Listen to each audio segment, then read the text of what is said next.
kita datangin rumahnya. Kita bongkar. Rumah itu di bawahnya ada bunker, tempat naruh uang. Di rumahnya siapa? Jokowi. Wah, Kan aduh. kita buktikan kan. Kalau benar-benar Bapak tidak korupsi, saya akan bongkar rumah Bapak kan gitu. Lagi-lagi Pak Betor Suryadi menggemparkan rakyat Indonesia, di mana statement beliau ketika podcast mengatakan bahwasanya ada bunker di bawah rumah Pak Jokowi. Wow, gue mendengarkan hal ini, ini bener apa enggak nih? Serius tah? Tapi teman-teman semua ya, karena beliau sudah mungkin berpengalaman dan juga melihat ya banyaknya para koruptor yang dimana uangnya tidak simpan di bank. Tiba-tiba beliau mengatakan hal itu, tentu membuat gue sendiri kaget. Ya mungkin ini masih diduga ya. Nah tentu ini menurut gue ngeri-ngeri sedap nih. Setelah Pak Betor mengatakan Pak Jokowi membuat ijazah di Pasar Pramuka dan beliau juga memberikan siapa saja, nama-namanya jelas tuh di sana, sehingga Bung Roy Suryo CS bisa untuk meneliti lebih jauh lagi soal Pasar Pramuka. Tiba-tiba kok beliau mengatakan bahwasanya di rumah Pak Jokowi ada bunkernya. Coba kita lihat dulu video ini. Kalau kita dituduh, ya kan, ngeri sedap nih. dituduh memfitnah Jokowi korupsi. Loh, kita datangin rumahnya, kita bongkar. Rumah itu di bawahnya ada bunker, tempat naruh uang. Di rumahnya siapa? Jokowi. Wah, Ya kan, aduh. kita buktikan kan. Kalau benar-benar Bapak tidak korupsi, saya akan bongkar rumah Bapak kan gitu. Bongkar dong. Sekarang orang Mahkamah Agung punya mobil tempat barang itu apa namanya? Kontainer. Di dalam kontainer itu ada 920 miliar. Ya. Orang Mahkamah Agung. Karena nggak bisa disimpan di bank, nggak bisa disimpan di rumah. Ya. Kita lihat lagi orang kaya lagi. Yang kemarin ketangkap 11 triliun Ya. itu kan nggak bisa ditaruh di mana-mana. Maka begitu ditangkap kan nyata uangnya ada. Ya. Kalau Jokowi berapa triliun? Lebih banyak. Orang dari sini diambil, dari sini diambil. Ini kalau nggak percaya kita bongkar rumahnya. Waduh. Kan gitu. Harus dibuktikan kan katanya gitu. Wah, tentu pernyataan dari Pak Betor ini ngeri-ngeri sedap ya guys ya. Pak Jokowi ada berapa triliun? Tentu lebih banyak katanya. Wow, kok gue jadi teringat 11.000 triliun di kantong. Tapi teman-teman semua, gue kan tahu video ini ngeliat dari akun X ya. Nah ini tweetan dari Agus Susanto. Bunker di rumah Jokowi, Betor Suryadi katanya ya kan. Nah coba kita lihat komentar netizen ya. Setuju, kirim bulldozer ke Solo, bongkar rumah pimpinan koruptor Indonesia. Waduh, ini ngeri-ngeri sedap nih guys. Bisa jadi karena Jokowi banyak banget duitnya untuk bayar buzzer-buzzernya. Begitu kali ya. Tambah ngawur, uwur katanya. Ini tuh berdasarkan apa? Asumsi pribadi atau ada katanya-katanya? Atau Bapak ini pernah lihat sendiri sampai seyakin itu? Nah, ini pasti nanti akan lebih panjang lagi nih. Otomatis dipertanyakan juga oleh para netizen nih statement dari Pak Betor ya. Kok bisa sampai menyampaikan hal seperti itu gitu kan? Ya bongkarlah katanya. Mungkin ini ada hubungannya dengan tanah pensiunnya yang sebanding dengan rumah rakyat itu. Pantesan seluas gitu mau bikin bunker buat hartanya. Ternyata. Aduh ini perlu konfirmasi lebih lanjut nih ya kepada Pak Betor ya. Karena teman-teman semua, pembuatan ijazah di Pasar Pramuka saja sudah menarik ataupun membawa nama beberapa orang. Bahkan sampai Pak Profesor Paiman juga buka suara ya kan. Nah yang terbaru beliau mengirim pesan kepada Bung Roy Suryo yang sudah jelaskan juga di channel Sentana TV. Tapi kalau kita menarik lebih jauh ya, karena netizen juga sudah rame banget yang membicarakan soal Pak Paiman ini. Dan ada yang nge-tweet lagi guys. Ini di sini ya kita lihat tweetan dari Ragil Semar. Ini ada Pak Jokowi dan juga Bapak Paiman. Satu kata untuk Paiman katanya. Coba kita lihat sedikit komentarnya guys. Dulu 2012-2013an demen banget ada tokoh yang mental head. Ternyata pencitraan doang. Fangke katanya. Ketipu. Tanyain ke bapak itu. Tahu Dev Mustan enggak? Apa maksudnya ini? Taunya Kang Mustain. Orang-orang intelektual aja banyak yang ketipu. Jadi yang sangat hebat siapa? Si tukang tipu yang tipunya sangat dahsyat. Nggak apa-apa, karmanya juga akan sedahsyat tipuannya. Susah loh dapat orang seperti Pak Jokowi ini. Oh, Ada orang yang bisa tahan tidak malu gitu loh. Oke. Tidak malu dan tidak takut gitu. Oke. melakukan kesalahan, di sana ingkar, di sini ingkar, atau di sana bikin statement yang meresahkan, ya tidak ada konsekuensinya. Ya. Ini susah dapat orang kayak gini nih. Saya dulu pernah guyon-guyon sama orang ya, untuk dapat orang seperti Jokowi, yang tidak tahu malu, nekat, atau berani menghadapi segala hujatan tanpa merasa bersalah, itu mungkin perlu waktu 100-200 tahun sekali. Ya. Jadi kalau dia ini pergi, susah dapat gantinya.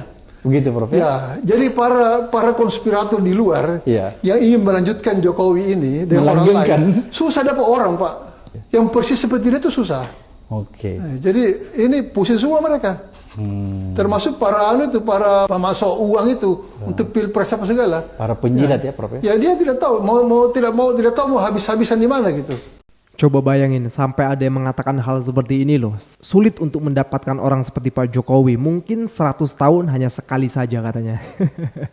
Ini Pak Paimannya akhirnya dikejar juga nih ya oleh Bung Roy Suryo CS ya nantinya ya. Soal pasar pramuka. Karena ada pengakuan beliau yang beda dengan apa yang dituliskan oleh salah satu intelijen ya. Mengapa Pak Iman Raharjo klaim batas waktu kepemilikan kios percetakan? Nah, karena dia kan nulis kan 97 sampai 2002. Ya. Padahal nulis hasil temuan di lapangan didapat informasi. Ini menurut pakar intelijen ya. Intelijen beneran ini, bukan intel Melayu. Dari beberapa rekan sesama pemilik kios di pasar pramuka yang siap bersaksi bahwa Pak Iman Raharjo, mantan Wamendes, memiliki kios ketik dan cetak skripsi sejak tahun 90-an sampai dengan tahun 2017.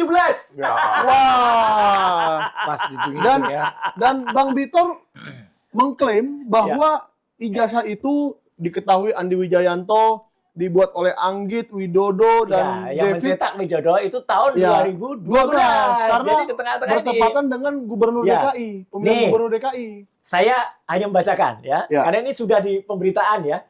Kios milik Paiman pertama berada di areal depan Pasar Pramuka. Kemudian pindah ke areal belakang Pasar Pramuka. Ketika ditanya kepada rekan-rekan Paiman, kenapa kiosnya harus pindah ke belakang dengan nada berkelakar, rekan-rekan Paiman itu jawab, apa yang kami lakukan di sini banyak ilegalnya. Jadi kalau kios berada di belakang semata-mata demi pertimbangan keamanan. Ya, ini clear ya. Jadi ini eksklusif nih di. Nah kan pada akhirnya dapat lagi tuh temuan baru tuh. Dan ini harus dipertanggungjawabkan nih oleh Pak Paiman ini. Tentunya nanti akan dipanggil juga ya mungkin Pak Paimannya ya. Ada hal yang lucu lagi nih guys ya.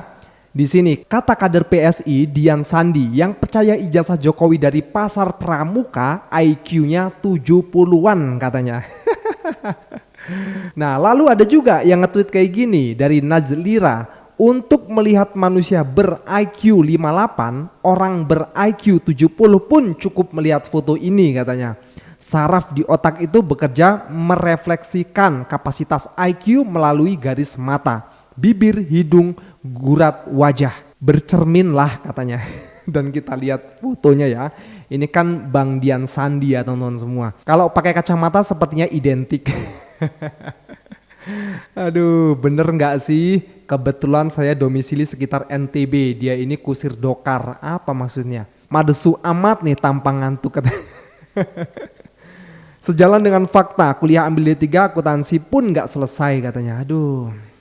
Ya akhirnya banyak menuai komentar publik guys. Tapi bagaimana sih Pak Jokowi itu menurut Bapak ini? Kita lihat videonya. Joko sekarang udah nggak bantuin mereka. Om dia sendiri udah kedodoran gitu. Dia sendiri udah sibuk dengan penyakitnya, dengan ijazah yang dari Universitas Pramuka, terus apa lagi? Itu si Fufu Fafa mau dilengserkan. Jadi buat termul hati-hati ya. Nah kalau Anda terima kontrak, terima duit, nggak apa-apa, terima terus, ya kontrak terus, nggak apa-apa. Tapi tarifnya dinaikin bayarannya.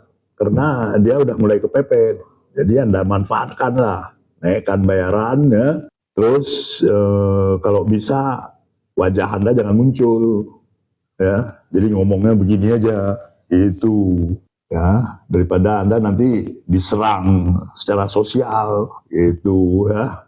Ya, selamatlah, hati-hati buat Termul ya. Netizen ada komentar. Tidak diam kok dia tuh sampai begitu seorang mantan presiden punya dokter semua ahli, dokter pribadi bisa sampai penyakitnya kayak penyakit gembel. Loh, kalau nggak tahu ini kan gembel kayak gitu. Iya ya. Berarti juga saya. Dan sampai tadi ada kalimat saya belum selesai, Pak Jones. Dan sampai hari ini tadi ketika kita ngobrol itu siangnya adalah ada wali kota Solo. Ya. Tidak ketemu. Itu Padahal dia wali ajudannya kota. Gibran ya. Lah ya, padahal wali kota Solo loh ya. Itu pun nggak ketemu. Ya kemarin ada wakil ketua Munjoman si Andi Aswan itu. Kemudian ada yang Bara JP itu si siapa Freddy Damani. Itu juga padahal itu kan inner circle-nya. Ya kan? Kalau orang yang membela mati-matian di TV kalau melawan Pak Roy. Kalau orang biasa saja itu mungkin nggak ditemuin. Ini mosok sampai orang-orang terdekat aja nggak ditemuin, ada apa? Iya, Dan lucu banget loh, orang-orang itu sekarang kalau datang cuman suruh gaya-gaya di depan CCTV itu. Halo Pak, gitu. Iya. Ternyata Pak Jokowi tidak sakit kulit. Ya, ada lagi narasi baru. Kalau sama-sama kita tahu perubahan kulit dari Pak Jokowi belakangan ini, kalau versi dari Solo itu disebabkan oleh alergi ketika beliau pulang dari Vatikan. Tetapi Dr. Tifa mengatakan itu adalah salah satu bentuk autoimun yang sangat agresif ya.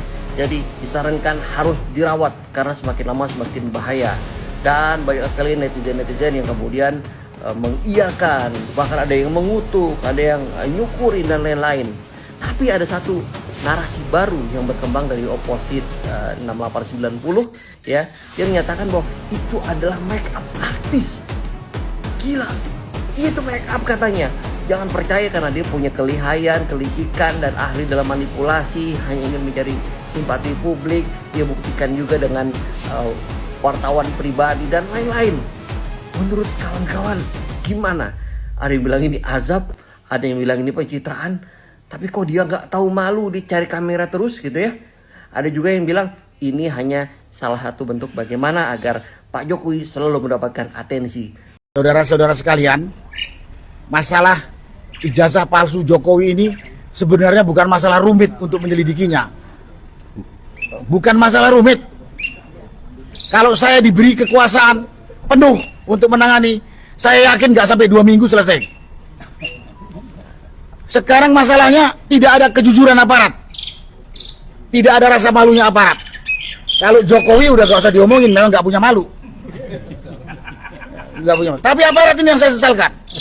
Dia digaji oleh rakyat untuk kepentingan kepentingan negara, tapi masih bisa dikendalikan oleh manusia kotor busuk yang namanya Jokowi ini. Dari penjelasan teman-teman tadi semua tahu, ijazah Jokowi itu yakin saya palsu. Tadi udah dijelaskan, dia pernah jadi kepala daerah di Solo, di Jakarta sampai jadi presiden. Masa di KPU tersebut atau di KPUD tersebut hilang data dia? Ini kan suatu tindakan untuk menutup kepalsuan itu gitu. Jadi pada kesempatan ini saya singgung, saya yakin Jokowi tidak punya ijazah S1 UGM. Kalaupun punya, palsu. Dan ini bukan masalah sulit untuk dibuktikan, asal aparat mau jujur dan punya malu ya, dan punya malu. Dan pada kesempatan ini saya katakan kepada aparat yang menyusul dalam hari ini Polri, cobalah kau jujur, cobalah kau hidupkan lagi rasa malu. Suruh ngusut gini aja gak bisa. Untuk apa sekolah tinggi-tinggi dari akademi kepolisian, PTIK sampai ke Sespati dan segala macam. Gak ada gunanya itu. Ini tinggal panggil Jokowi, mana ijazahmu? Tuntas. Dan aparat polisi ini punya kekuatan, punya organisasi, punya ilmu cukup. Tapi karena tidak punya etikat baik, gak selesai sampai sekarang. Dan pada kesempatan ini juga bukan hanya polisi atau Polri, lewat Kapolrinya juga kepada Presiden Prabowo. Bapak di mana? Pak Presiden. Kalau rakyat ribut nih bukan karena rakyat ribut, tapi rakyat sudah 10 tahun ditipu sama manusia namanya Jokowi. Kalau ditipu, kalau Jokowi menipu kita dan dia bekerja baik, nggak ada masalah. Tapi dia sudah menipu kita dengan identitas palsu, baik termasuk ijazah palsu. 10 tahun ini dia ngerusak rakyat bangsa dan negara Republik Indonesia ini. Jadi kalau ada yang bilang, dia kan sekarang udah gak punya presiden. Oh, dia harus bertanggungjawabkan kerusakan yang telah dibuat selama 10 tahun. Betul sekali. Dia harus bertanggungjawabkan itu. Dan sekarang yang berkuasa adalah Pak Presiden Prabowo. Bapak di mana nggak dengar ini? Bapak juga jangan sampai dipermalukan oleh rakyat sebagai pemimpin yang nggak punya ketegasan. Dan jangan tuduh kami rakyat yang bikin ribut dan bikin gaduh. Ini semua gaduh karena pemerintah nggak jelas. Dalam hari ini pemerintahnya Presiden Prabowo. Mudah, ini bukan masalah sulit. Saya tahu ada kekuatan besar melindungi Jokowi. Baik itu namanya bekas jenderal TNI dan Polri, baik itu profesor doktor, saya tahu melindungi. Karena dia tahu kalau Jokowi terbukti penipu, dia juga akan terangkat. Tapi, Pak, bapak-bapak yang saya katakan tadi jadi begundala Jokowi. Pak, Bapak itu punya malu nggak? Saya himbau sini, keluarga dari bapak-bapak pelindungnya ini. Malu nggak? Kalau punya pimpinan rumah tangga penipu juga. Kau makan lagi hasilnya dari hasil menipu itu. Itu di dunia, di akhirat. Kita lihat nanti. Kita ketemu di akhirat bareng-bareng semuanya. Allahu Akbar. Kenapa saya ngomong seperti ini? Masalah sederhana mudah dipersulit karena banyaknya manusia busuk. Saya bilang yang busuk itu bukan hanya Jokowi, pelindung-pelindung dia itu. Yang saya kata-kata tadi, ada mantan jenderal TNI, mantan jenderal polisi, profesor doktor, itu lebih busuk lagi. Nah, karena itu mulai sekarang ini sadarlah. Sadar kau. Dan coba hidupkan lagi, bangunkan lagi rasa malumu. Udah cukup puas kok kau di dunia 10 tahun ini? Kurang. Saya nggak bisa jawab itu. Tapi pada kesempatan ini, saya yang mengimbau, saya minta Presiden Prabowo bersikap tegas. Ini bukan masalah rumit, bukan masalah sulit, sangat sederhana. Tinggal pegang kepalanya Kapolri, bongkar jujur, selesai. Kapolri ngelawan, bukan ganti, gantung. Gantung. Itu Reza, itulah yang saya katakan. Jadi pada masyarakat, jangan terkecoh dengan omongan-omongan begundal pendukungnya Jokowi busuk ini. Dia bukan hanya soal ijazah, tapi dia udah ngerusak bangsa ini 10 tahun. Ya, 10 tahun. Kalau masih ada yang bilang, oh dia hebat, ya kita ketemulah, kita diskusi di mana hebatnya Jokowi dibandingkan presiden sebelumnya. Itulah yang biasa saya sampaikan pada kesempatan ini. Sekali lagi, mudah-mudahan rakyat mengerti kenapa kita berbicara masalah ijazah Jokowi. Karena ini orang sudah menipu kita dan merusak bangsa. Dan sekarang dia sedang menurunkan kerusakan kepada anaknya yang cuma lulus SMP jadi wakil presiden. Nah, ini kalau dibiarkan bahaya buat anak cucu kita dan untuk kelangsungan NKRI. Terima kasih. Wassalamualaikum warahmatullahi wabarakatuh.